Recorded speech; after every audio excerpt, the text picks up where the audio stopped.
Bonjour chers téléspectateurs de Boostich TV, nous sommes heureux de vous avoir avec nous aujourd'hui et sachez que nous continuons avec la vidéo sur le plan personnel de fin d'année.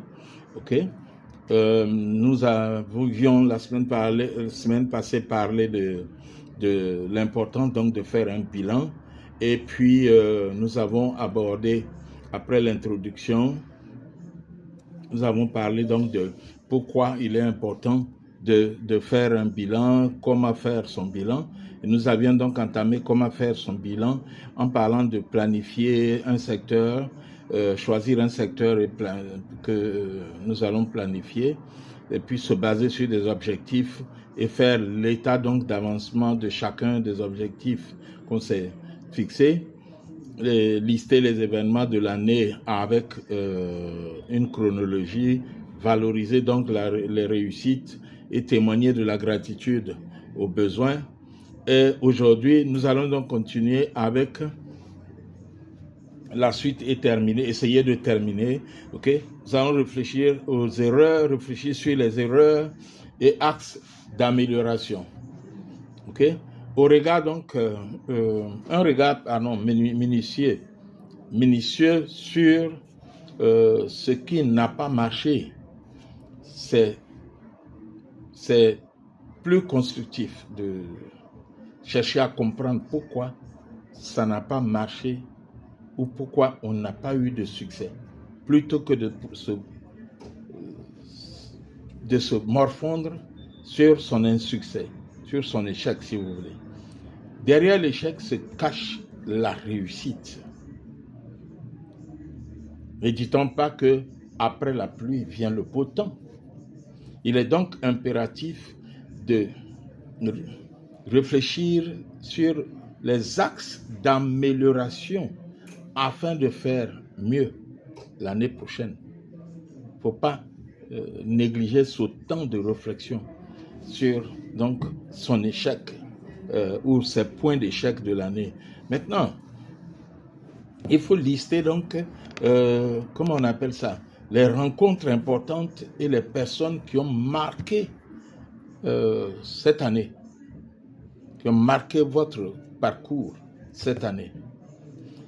La vie d'un être humain est modélisée par les rencontres que nous faisons. L'aspect humain est donc une composante à ne pas négliger. C'est une composante essentielle dans le développement d'un individu. Il faut donc identifier, s'asseoir et faire la liste des personnes qui vous ont marqué au cours de cette année. Quelles sont les relations que vous souhaitez renforcer? Quelles sont les personnes qui ont un impact positif sur votre équilibre émotionnel et votre épanouissement? Ce genre de personnes doivent être recherchées et privilégiées pour la nouvelle année. Mais si vous ne prenez pas le temps et du recul pour réfléchir sur l'année, vous ne découvrirez pas qu'il y a des personnes qui vous ont marqué positivement. Quelquefois, c'est juste un petit acte qu'ils ont posé qui a bouleversé. C'est juste un petit conseil qu'ils vous ont donné qui a bouleversé toute votre année. Le point suivant, c'est faire le point sur la compétence acquise.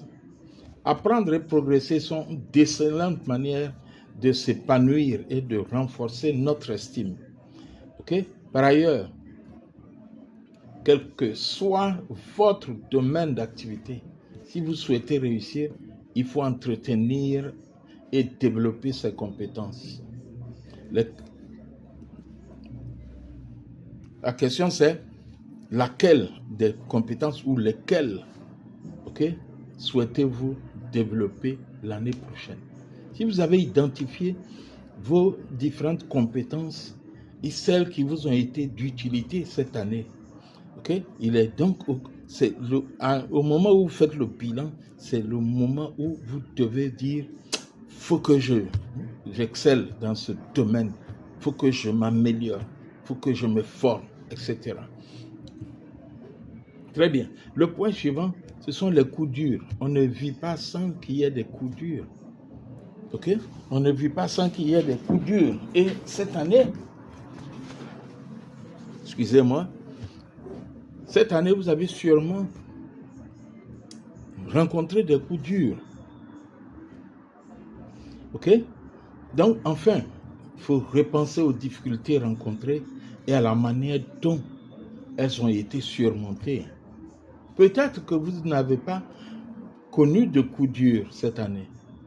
Mais si ce n'est pas le cas, il est important de les regarder d'un autre œil. Ok? En effet, faire le bilan de son année permet de constater de manière neutre ce qui s'est produit sans être dans l'émotionnel. Ce qui est fait est déjà fait. Maintenant, quelles leçons en tirer? Ok?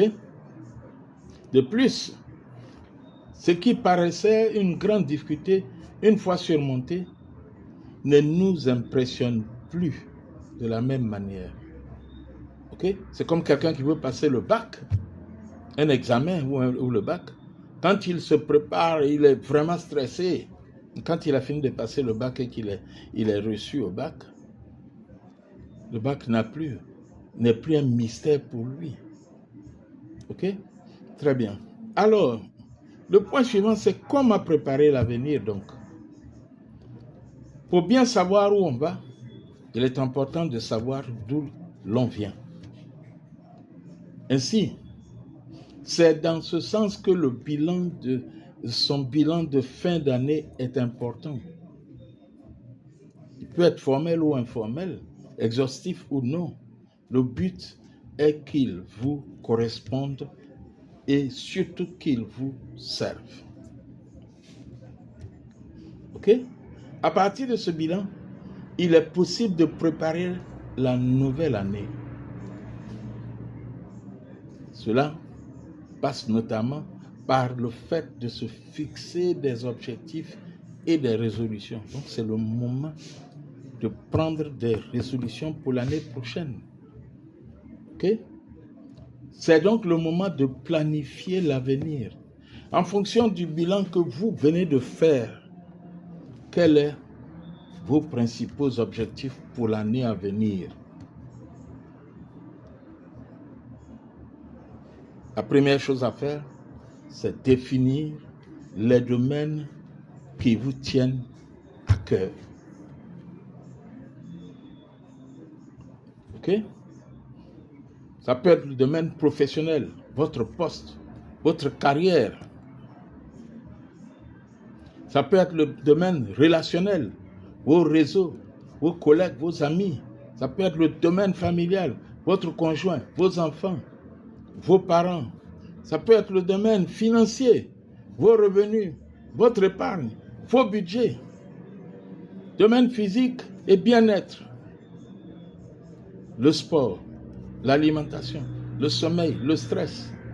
Ça peut être le domaine intellectuel, culturel, lecture, activité artistique. Ça peut être le domaine des loisirs. Ok? Voyage, vous pouvez prévoir un voyage, des hobbies. Ça peut être le domaine spirituel et religion. Dans ces domaines, fixez-vous quelques objectifs à réaliser au cours de l'année à venir et pensez à quand et comment vous comptez les réaliser. Et enfin, par quels mots ou adjectifs voulez-vous influencer l'année à venir? C'est à vous de le définir. C'est à vous de vous le fixer. En espérant que cet article,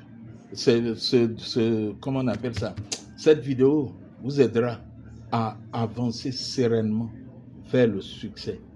Chers amis, je vous souhaite une bonne et heureuse année 2025. J'espère que ces 2 vidéos vous auront aidé à vous faire un bilan personnel.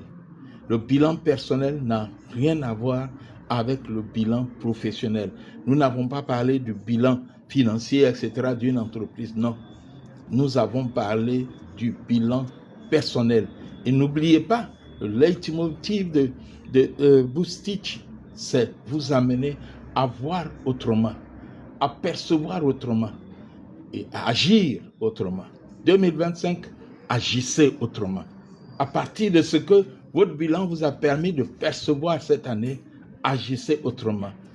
À bientôt et à l'année prochaine, que Dieu vous bénisse et nous serons heureux de nous retrouver. Et merci encore pour vos appréciations au cours de cette année, pour vos commentaires. Et si vous n'êtes pas encore abonné, je vous invite à vous abonner à Boostich TV et cliquez sur la cloche de notification afin de ne pas rater les vidéos que nous produirons l'année prochaine. Et que Dieu nous bénisse tous. Bye bye.